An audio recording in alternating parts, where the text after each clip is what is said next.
годинава 25 септември, светскиот ден на фармацевтите, се одбележува под мотото безбедни и ефективни лекови за сите. Денот е восстановен како ден на фармацевтите заради тоа што во 1919 година во Амстердам е формирана Интернационалната фармацевска федерација, кога ќе чуете меѓу нас ја викаме ФИФ. Изборот на годинешново мото е со цел да се промовира улогата на фармацевтите во заштитата и безбедноста на пациентот преку подобрување на употребата на лекови и намалувањето на медицинските грешки, односно грешките при медикацијата. Фармацевтите, користејќи ги своите знаења и вештини, се вклучени на сите нивоа во процесот на обезбедување на лекови за пациентите, од нивното откривање, испитување, производство, дистрибуција и издавање на крајниот корисник. Одговорноста на фармацевтите е голема во сите сегменти. Како во обезбедувањето квалитетно, безбедно и ефикасно лекување на пациентите, така и во делот на превенцијата од појава на грешки и намалување на бројот на несаканите реакции на лековите.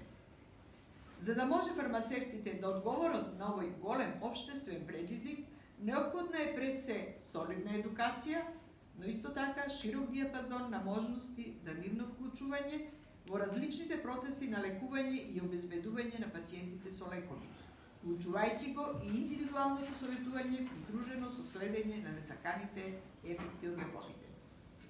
Фармацевската комора на Македонија како самостојна професионална организација на фармацевтите ги застапува и заштитува професионалните интереси на своите членови.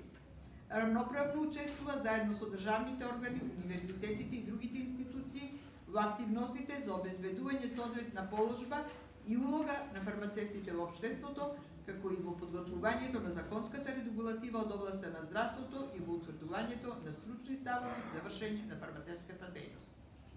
Комората истовремено ја следи работата на магистрите по фармација во поглед на почитување на начелата на фармацевската етика и преминување на стандардите и квалитетот во работата, се грижи за одбрана на честа и независноста на фармацевската професија, а ја поттикнува и соработката меѓу своите членови и со другите домашни и странски асоциации. Апелирам до сите и пациенти и здравствени работници, се пријавува сомнежот. Ако се јави сомнеж, се пријавува сомнежот дека е можеби несакана реакција или интеракција. Што се однесува до комората, ние имаме стручен капацитет, затоа што ги опфаќаме и фармацевтите кои што се занимаваат со истражувања и од факултете. Имаме капацитет во секој момент да обезбедиме помош, доколку е потребно, доколку институциите или граѓаните го бараат тоа од нас. Но вакви ингеренции како набележани во законот немаме, што не значи дека не можеме и не треба да помагаме. Ние сме баш страстените работници кои што најмногу се содруваат со несоодветен квалитет или со несоодветно делување. Имаме веројатно најмногу информации за тоа како делуваат лековите. Фармацевтите мора задолжително да ги пријавуваат сомнежите за несакана реакција или пак за несоодветно пакување или сомнежот дали е тој баш вистинскиот лек. Во прилог на тоа сакам да кажам дека при промената на правилникот за континуирана едукација, значи бодовите што ги собираат за релиценцирање, се лиценцираат фармацевтите еднаш, па после 7 години се релиценцираат. Во меѓувреме треба да имаат соодветен број на едукации, бодови соберени од едукации.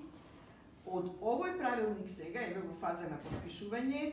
За да ги стимулираме да пријавуваат несакани реакции, се доделуваат бодови за лиценцирање и колку повеќе пријави несакани реакции, толку повеќе бодови ќе може да добие. На тој начин решивме дека тоа е еден од можностите да се стимулираат да пријавуваат, затоа што верувајте, додека го нема пријавено несаканиот ефект, никој не може да превземе ништо. На сајтот на Агенцијата за лекови на Малмед е ова скратеното име, постои едно прозорче каде што се вика вигиланца. вигиланца, фармаковигиланца и материовигиланца за овие се вика за средствата, за медицинските средства. Следењето на несаканите реакции, вклучувајќи и немање на ефект, и тоа е несакана реакција, можеби и најчести, се пријавува таму. Значи, постои електронска верзија во која што самиот пациент при забелешка, било каква забелешка што не се согласува, тоа е многу драгоценно да го знаат пациентите, граѓаните. Било што не е во согласност, да речеме дури и кутивчето ако не личи на претходното кутивче што го земал, треба да го пријави. Должен да го пријави. Но фармацевтите, другите здравствени професионалци се должни да го пријават. За жал, до сега може би сме една од ретките држави во која здравствените професионалци не пријавуваат толку масовно колку што тоа се случува во светот.